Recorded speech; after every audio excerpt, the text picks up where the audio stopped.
Qaysi hovlida, qaysi xonadonda farishtalar bo'lmaydi? Biz quyida aytadigan sabablar umuman farishtalarni kirgizmay qo'yadigan sabablar emas.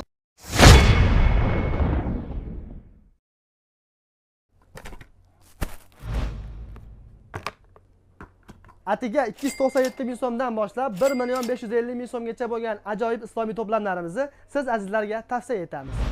Yumshoqqina joy namozi, arabcha hamda kirillcha Qur'oni Karim, mushkambar, obi zamzam suv, elektronika hamda toshli tasbihlarimiz, Ka'batulloh shaklidagi kattalar hamda yosh bolalar uchun to'plamlar. Baxmal materialli qutilarimizda hamda koja materialli qutilarimizda xuddi shunaqangi islomiy sovg'alarimiz mavjud. Tag qismida Jannatim onam degan doimgidek jon namozlari ham bor. Shu va shunga o'xshash islomiy sovg'alarimizni O'zbekistonning barcha hududiga yetkazib berish uchun quyidagi nomerlarga Telegram, WhatsApp orqali murojaat qiling. Dastlabki xizmatimiz mutlaqo bepul. Qaysi hovlida, qaysi xonadonda farishtalar bo'lmaydi? Biz quyida aytadigan sabablar umuman farishtalarni kirgizmay qo'yadigan sabablar emas. Insonlarni muroqaba qilib turadigan yelkasidagi ikkita farishtasi, Alloh taoloni saqlab turuvchi farishtalar va boshqa farishtalar inson bilan doim birga bo'ladi. Biz aytayotgan farishtalar Allohning rahmati, sakinati, barakoti va sizga istig'for aytib turadigan, sizga salovat aytib turadigan farishtalarni yo'q bo'lishligi. Biz mana shu farishtalarni yo'q qiladigan, xonadonimizdan chiqib ketishlikka majbur qiladigan sabablarni ko'rib chiqamiz. Birinchisi, ota-onasiga oq bo'lgan odamning uyida Alloh taoloning bu farishtalari turmaydi. Chunki Alloh taolo o'zini ibodatiga ota-onaning roziligini yonida zikr qilgan. Menga shirk keltirma, ota-onangga itoat qil. Ota-onasiga oq bo'lgan odam xohlaganini qilsin, kasasi oqarmaydi.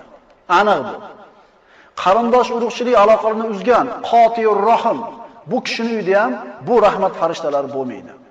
Chunki Alloh subhanahu va taolo ko'p hadis qudusiylarda aytgan, kim qarindoshligini tikkalasa, men u bilan aloqamni tikkalayman. Kim qarindosh urug'chilik aloqalarini uzsa, men aloqamni uzaman deydi. Shuning uchun ota-onasi bilan yashayotgan bo'lamizmi yoki ota-onasidan alohida chiqib ketayotgan aka-ukalar bo'lamizmi, esimizdan chiqmasin o'g'il bolalar. O'sha qari ota-onani boqishlik siz bilan meni ishim. Agarchi alohida ishga chiqib ketgan bo'lsa-ga, 50 ga kirdingizmi, 60 ga kirdingizmi, otangiz bormi? Uni boqishlik sizning vazifangiz. Esingizdan chiqmasin. Haqiqatan inson noshud, nonko'r inson ota-onasining fazlini, qadrini bilmaydi. Otasi vujudini sababi, mehnat qilib topib, yedirib, kiydirib katta qilib qo'ydi. Onasi 9 oy, xuddi 9 yil ko'targanda ko'tarib yurdi, o'lim bilan olishib tug'di. Endi ozgina shu farzandini mehriga muhtoj bo'lgan paytda vaqti yo'q. Farzandidan ozgina bir yordamga muhtoj qilib bo'lgan paytda o'zini bola chaqasidan oshmayapti. Demak, birinchi xulosamiz, eshikni varaqlatib topib qo'ygan bo'ling, aka. Koshona qilib eshigingizni tagigacha miramir qilib tashagan bo'ling, lekin ota-onangizni rozi qilmasdan yashayotgan bo'lsangiz, bu xonadoningizda hech qachon baraka topmaysiz. Ota-onasiga qarindosh urug'chilik aloqalarini tikkalamasdan uzib qo'yganlar xotirjam bo'lsin, baraka topmaydi bu eshikdan. Ikkinchisi, it va suratni bor bo'lishligi bu xonadondan shu farishtalarni chiqib ketishligiga sabab bo'ladigan ishlardan. Itlar faqatgina payg'ambarimiz sollallohu alayhi vasallam aytgan hadisga muvofiq ov uchun, qo'ylarni boqishlik uchun yoki zarurat bo'lganda qo'riqlashlik uchungina boqiladi. Endi kofirlarning odatiga ergashgan holda havas uchun it boqayotgan akalarimizga aytamizki, ana shu rahmat farishtalari hovlilarda bo'lmaydi. Tanlang, it boqishlikdan qancha foyda bor va shu itni chiqarib tashlasangiz qancha zarar ko'rasiz. Bu farishtalar sizning yuzda bo'lishiga qanchalik sizga rahmat va bu farishtalarning chiqib ketishligi sizga qanday oqibatlarni olib keladi. Xulosasi, it boqqan odamning uyida farishta bo'lmaydi. Suratlarni bo'lishligi. Surat deganda hozirgi kundagi fotografiya shunga tushadimi, tushmaydimi degan savolga ulamolar bir qancha javoblarni berishadi. Hozirgi bor bo'lgan fotografiyalar akalar, payg'ambarimiz sollallohu alayhi vasallam aytgan rassomning surati emas. Qaysi surat man qilingan shariatda? Inson o'zining qo'li bilan jonli narsalarning suratini chizishligi. Endi bu fotografiya hozirgi berilgan fatvolarga ko'ra Allohning bir maxluqini aksi, suvdagi yoki oynadagi aksini singari. Demak, unga kirmaydi. Endi mana shu fotografiyani ham ilib qo'yishlik to'g'ri emas. Alhamdulillah bu narsa ham sekin-sekin ko'tarilib ketyapti. Otasiga bo'lgan hurmat, o'tib ketgan onasiga bo'lgan hurmat u suratni ilib qo'yishlik bilan bo'lsa, u hurmat nihoyatda arzon ekan. Chunki hurmat 5 mahal namoz o'qib, orqasidan haqqiga duo xayr qilishlik bilan bo'ladi. Xayr ehson qilib, yetim yesirlarda boshini silab turib, onamga yoki otamga shu savobdan yetib borsin deyishlik bilan bo'ladi. Hozir uyimizdan farishtalarni chiqarib olishga sabab bo'ladigan ishlarni o'qiymiz, uni orqasidan nima ish qilsak, bu farishtalar qaytib keladi.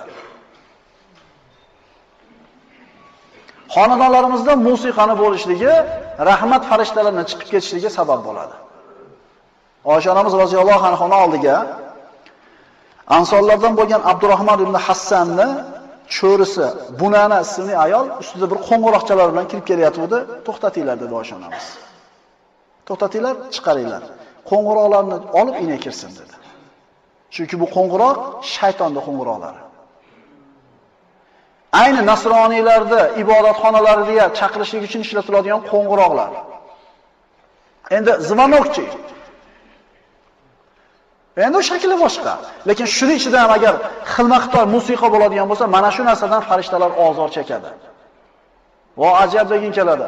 Bu zvanokdagi ozgina musiqa farishtalarni bezor qilsa, odamdek keladigan kamlaylarni uyning ichiga qo'yib, devorlarda zirqiratib, muzikani qo'yib eshitayotgan odamlarning uyida farishta bormi-kin shunaqa rahmat farishtalar? Bilib qo'yaylik, shu musiqani ko'p bo'lishligi, musiqaga berilishlik siz bilan bizning xonadonimizdan farishtalarni chiqarib tashlaydigan sabablardan. Keyingi sabab badbo'y hidlar. Payg'ambarimiz sollallohu alayhi vasallam Jabir roziyallohu anhudan rivoyat qilinadi.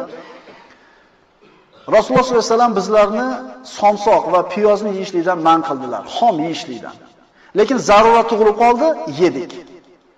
Shunda payg'ambarimiz sollallohu alayhi vasallam aytdilar: "Man akala min hadihi shajaratil mumtinati fala yaqrabanna masjidana fa innal malaikata ta'azza mimma yata'azza minhul ins." Imom Muslim rivoyat.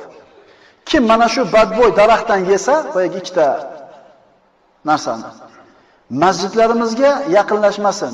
Chunki insonlar aziyat chekkan narsadan farishtalar ham aziyat chekadi. Og'zidan piyozni, somsoqni xom yegan odamning og'zidan badbo'y hid keladi. Shu hidi bor odam masjidga kirmasin, chunki namozxonlar ozor chekadi. Endi insonlar ozor chekkan narsadan farishtalar ham ozor chekadi.